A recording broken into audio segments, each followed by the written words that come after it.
नमस्कार, जोहार, good morning. आप सबका स्वागत है एक बार फिर से झारखंड की तमाम बड़ी खबरों के साथ, जो कि सुबह की बुलेटिन समाचार के साथ आ रही हैं। वजह कि कांग्रेस में मंत्री बनने की लॉबिंग तेज हो चुकी है। राहुल की यात्रा से पहले कांग्रेस नहीं लेना चाहती जोखिम।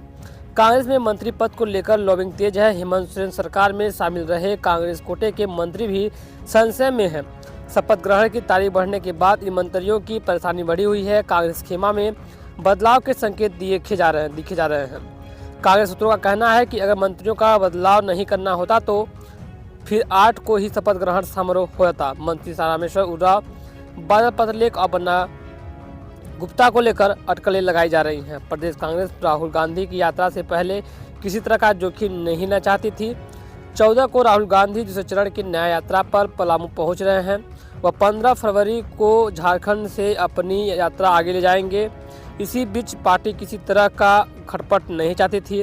प्रदेश अध्यक्ष राजेश ठाकुर सहित कई नेताओं ने इस मामले को लेकर राज्य सरकार पर दबाव बनाया। इसके बाद शपथ ग्रहण समारोह टला।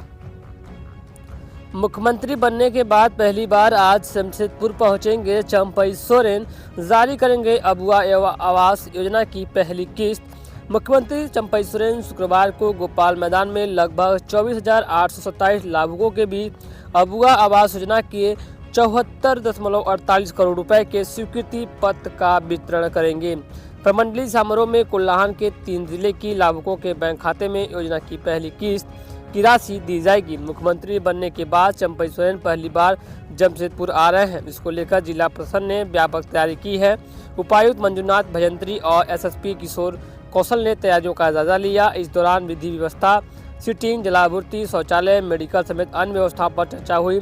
इस दौरान DDC Manish Kumar, city SP Mukesh Nayak, SDPM Bhalumul, निदेशक एनपी और डीपीओ, डीपीआर, आरओ समेत अन्य प्रशासनिक और पुलिस अधिकारी मौजूद रहे। तो ऐसे वो पेपर लीक मामले में जेएसएससी ने कार्मिक सचिव और डीजीपी को लिखा पत्र, सभी तथ्यों की दी जानकारी। झारखंड कर्मचारी चयन आयोग जेएसएससी ने सामान्य स्थानीय योग्यताधारी संयुक्त प्रतियोगिता परीक्षा 2023 के पेपर लीक मामले में कार्मिक सचिव और डीजीपी को पत्र लिखा है। जेएसएससी की ओर से प्रभारी सचिव मधुमिता कुमारी ने पत्र में परीक्षा से संबंधित सभी तथ्यों की विस्तार से जानकारी दी। इसमें कहा गया है कि पेपर लीक के आरोप में 28 जनवरी को संपन्न तीनों पेपर की परीक्षा रद्द कर दी गई है तथा 4 फरवरी को होने वाली परीक्षा स्थगित कर दी गई। इस मामले में परीक्षा के जिला समन्वय, जिला उपायुक्त से कई बिंदुओं पर रिपोर्ट मांगी गई है। जिला समन्वय से रिपोर्ट यह बताने को कहा गया है कि संबंधित जिला के नोडल अफसर द्वारा उक्त परीक्षा के लिए सीलबंद गोपनीय परीक्षा सामग्री राशि जिला कोषागार से किसी तिथि को किस समय प्राप्त किया गया और अपने जिला के कोषागार में किस तिथि को किस समय जमा कराया गया। किस पेट्रोलिंग रजिस्टर द्वारा अपने अधीनस्थ परीक्षा केंद्रों के लिए अपने जिला के कोषागार से सीलबंद गोपनीय परीक्षा सामग्री किस तिथि को किस समय प्राप्त किया गया है। अपने अधीनस्थ परीक्षा केंद्रों के स्टैटिक मजिस्ट्रेट व केंद्राधीक्षक को किस तिथि को किस समय हैंडओवर किया गया। कि स्टेट मजिस्ट्रेट व केंद्राधीक्षक द्वारा परीक्षा की किस पाली की गोपनीय परीक्षा सामग्री की वीक्षक को किस तिथि को किस समय हैंडओवर किया गया, पूरा ब्यौरा मांगा गया है।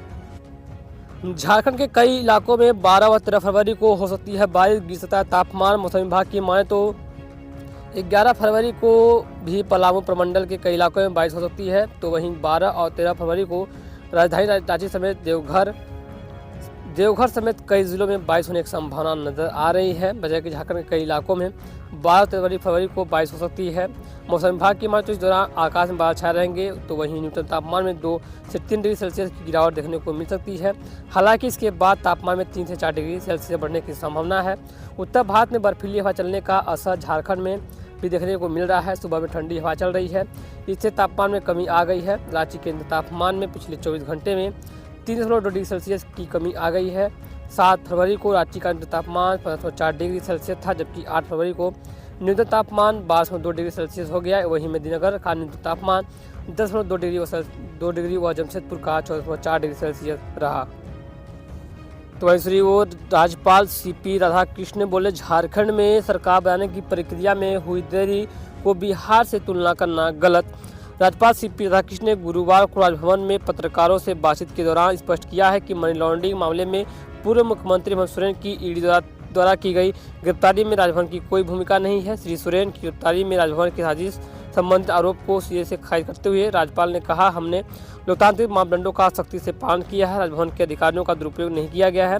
राज्यपाल श्री राधाकृष्णन ने कहा, हेमंत सोरेन को मैंने कभी राजभवन आकर इस्तीफा देने के लिए नहीं कहा, बल्कि सीएमओ ने हमारे प्रधान सचिव से कहा कि श्री सोरेन को हिरासत में लिया जा रहा है। इससे पहले वे राजभवन में आकर इस्तीफा देना चाहते हैं। इसके बाद मुख्य सचिव ने भी प्रधान सचिव को फोन कर कहा कि सीएम राजभवन इस्तीफा देने जा रहे हैं। राज्यपाल ने कहा, जब मुझसे मिलने के लिए समय मांगा गया तो मैंने समय भी दिया।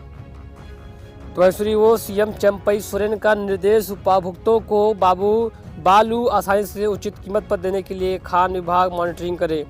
मुख्यमंत्री चंपई सोरेन ने गुरुवार को परिवहन में खान एवं भूतत्व विभाग द्वारा संचालित योजनाओं की समीक्षा की। मुख्यमंत्री ने बालू घाट ऑक्शन की भी जानकारी ली। साथ ही अधिकारियों को निर्देश दिया कि उपभोक्ताओं को बालू आसानी से उचित कीमत पर उपलब्ध कराने के लिए निरंतर मॉनिटरिंग करें। कहा कि बालूघाट की टेंडर प्रक्रिया में कोई बाधा उत्पन्न हो रही है तो उसका निराकरण जल्द करें।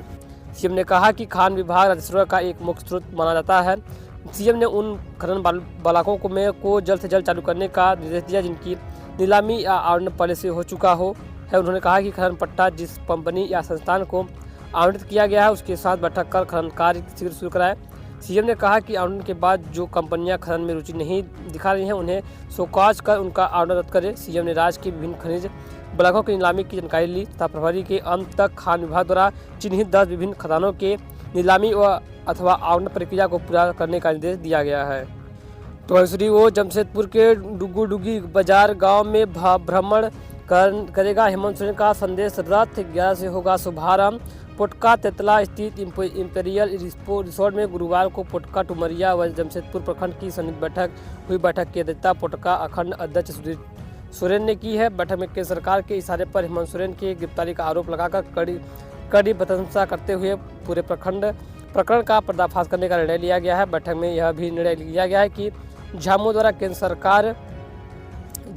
सरकार पर हो रही षड्यंत्र का पर्दाफाश किया जाएगा और गांव-गांव में डुगुडुगी बजाकर एलईडी युक्त हेमंत सोरेन का संदेश रथ घुमाया जाएगा। सुधीर सोरेन ने बताया कि 11 फरवरी को बाबा तिलका मांझी की जयंती पर डुमरिया प्रखंड के बड़ा अस्ती गांव से हेमंत सोरेन के संदेश रथ का शुभारंभ किया जाएगा। यह संदेश रथ 5 दिनों तक डुमरिया प्रखंड के 10 पंचायत, 10 दिनों तक पोटका प्रखंड के 34 पंचायत एवं 7 दिनों में जमशेदपुर प्रखंड के 22 पंचायत का भ्रमण करेगी। बैठक में डुमरिया प्रखंड प्रमुख गंगामणि, हासदार झामू नेता सुनील महतो, बबलू चौधरी, चंद्रावती महतो, सुधीर सोरेन, भगत बास्के, विद्यासागर दास, मनोज सिन्हा आदि लोग उपस्थित रहे। दूसरी ओर देवघर में मुख्यमंत्री ग्राम गाड़ी योजना का रूट तय, 4 बसों की स्वीकृति। इन इलाकों में चलेंगी बसें। देवघर जिले में मुख्यमंत्री ग्राम गाड़ी योजना के लिए फिलहाल 4 बसों के संचालकों को स्वीकृति प्रदान कर दी गई है। 5वीं बस के लिए संचालक के आवेदन की कागजी प्रक्रिया चल रही है।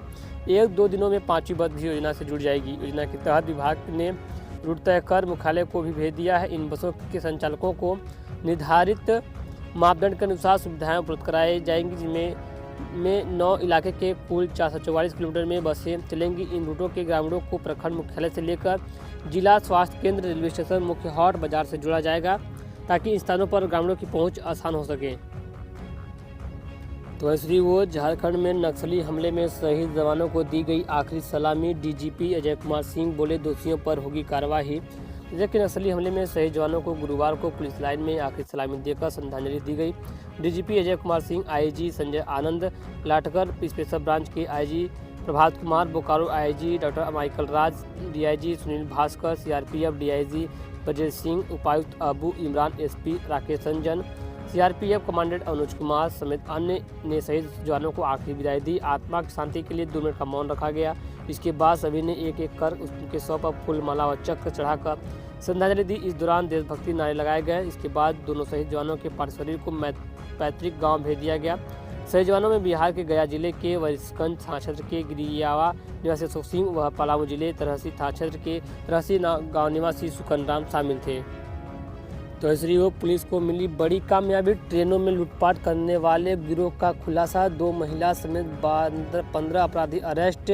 वजह कि झारखंड की लातेहार पुलिस ने सड़क व रेल में लूटपाट करने वाले एक गिरोह के ने सफाया करने का दावा किया। पुलिस अधीक्षक अंजनी अंजन ने गुरुवार को अपने कार्यालय के सभागार में आयोजित प्रेस वार्ता में कहा कि 7 फरवरी की रात लगभग 7:30 बजे गुप्त सूचना मिली थी कि लातेहार रेल स्टेशन के दक्षिण दिशा में टुप्पू ग्राम जाने वाली सड़क में निर्जन स्थान पर करीब 14-15 आपराधिक प्रवृत्ति के लोग जमा हुए हैं। सूचना के सत्यापन के बाद एक टीम बनकर रात में छापेमारी की गई। पुलिस देखते ही सभी लोग भागने लगे, लेकिन पुलिस ने खड़ेर कर 10 लोगों को गिरफ्तार कर लिया। गिरफ्तार लोगों ने बताया कि वे देर रात इस रेलखंड से गुजरने वाली पलामू एक्सप्रेस ट्रेन में लूटपाट की योजना बना रहे थे। इनकी निशानदेही पर 5 अन्य अपराधियों की गिरफ्तारी की गई है, इनमें 2 महिलाएं शामिल हैं। तो फिलहाल की खबरों में बस इतना ही। आज की तमाम बड़ी खबरें जो कि सुबह के बुलेटिन समाचार के साथ आज तक मुझे खबर पसंद है, खबरों को शेयर कीजिए, लाइक कीजिए, चैनल पहली बार आए सब्सक्राइब जरूर कीजिएगा। जय हिंद, वंदे मातरम।